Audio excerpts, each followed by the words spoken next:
पुरी के भगवान जगन्नाथ की मूर्तियों को देखे। ये दुनिया भर में प्रसिद्ध हैं। लेकिन क्या कभी किसी ने सोचा है कि इनका रूप इतना अनोखा क्यों है? इनके इस रूप के पीछे ना एक बहुत ही अद्भुत कहानी छिपी है।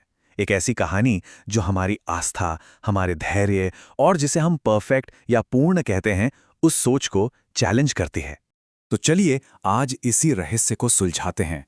सवाल तो यही है कि आखिर क्यों भगवान ने खुद के लिए एक ऐसा रूप चुना जो हमारी नजरों में अधूरा है। ये कहानी एक बहुत गहरे आध्यात्मिक सच को सामने लाती है। तो हमारी कहानी की शुरुआत होती है एक महान राजा से, पुरी के राजा इंद्रद्युम्न, जो भगवान विष्णु के बहुत बड़े भक्त थे और उनके जीवन का बस एक ही सपना था। हुआ ये कि नील माधव के रूप में भगवान के दर्शन करने के बाद राजा ने एक संकल्प लिया कि वो एक भव्य मंदिर बनवाएंगे और उसमें भगवान की एक ऐसी दिव्य मूर्ति स्थापित करेंगे जो पूरी दुनिया के लिए आस्था का केंद्र बन जाए। लेकिन ये काम इतना भी आसान नहीं था। राजा के सामने सबसे बड़ी चुनौती ये थी कि कोई भी शिल्पकार, कोई भी कारीगर ऐसी दिव्य मूर्ति बना ही नहीं पा रहा था। और जब ऐसा लगा कि सारी उम्मीदें अब खत्म हो रही हैं, तभी दरबार में एक रहस्यमयी मेहमान आया।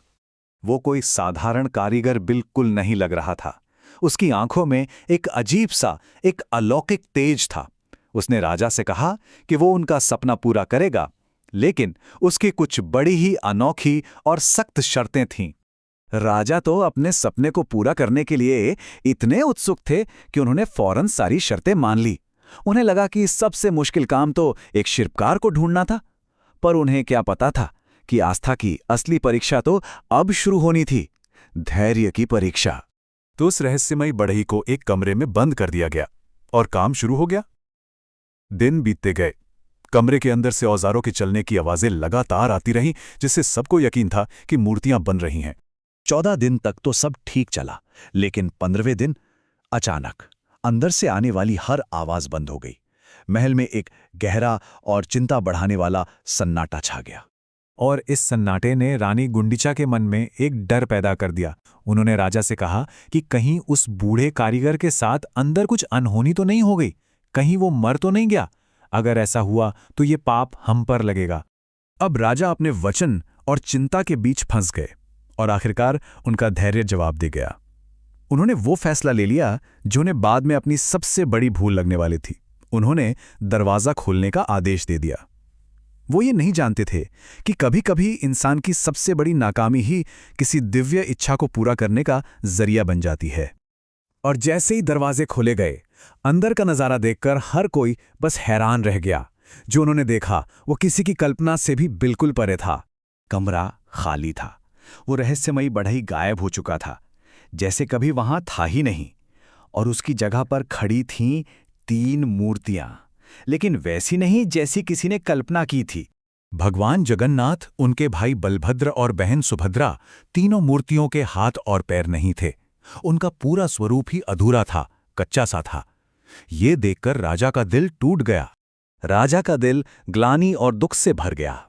उन्हें लगा कि उनके एक पल के अधैर्य ने उनके जीवन के सबसे बड़े सपने को तोड़ दिया।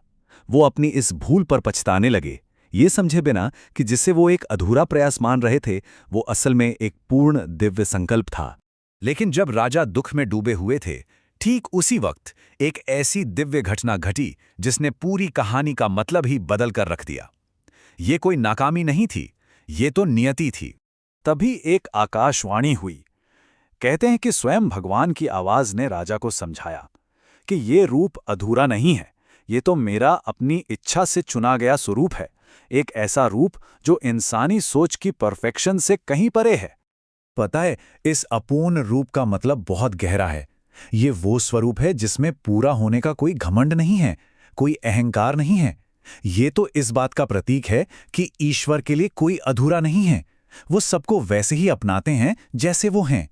आकाशवाणी सुनते ही राजा का सारा दुख, सारी ग्लानि, श्रद्धा और समझ में बदल गई। उन्होंने उन दिव्य मूर्तियों को उसी अधूरे रूप में पूरे मान सम्मान के साथ मंदिर में स्थापित किया, जहां वे आज भी विराजमान हैं। तो ये कहानी हमें क्या सिखाती है? यही कि सच्ची भक्ति का सार बाहरी दिखावे या परफेक्शन में नहीं, बल्कि मन की सच्चाई में है। ये हमें समझाती है कि राजा की वो नाकामी असल में नाकामी थी ही नहीं, बल्कि उस दिव्य योजना का एक जरूरी हिस्सा थी। हमें सिखाती है कि जिसे हम एक कमी समझते हैं, हो सकता है वो दिव्यता का एक ज्यादा गहरा, ज्यादा अनूठा रूप हो। और आखिर में ये कहानी हम सब के लिए भी एक सवाल छोड़ जाती है।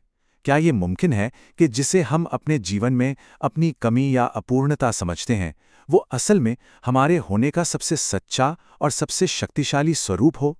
इस पर एक बार सोचिएगा ज़रूर।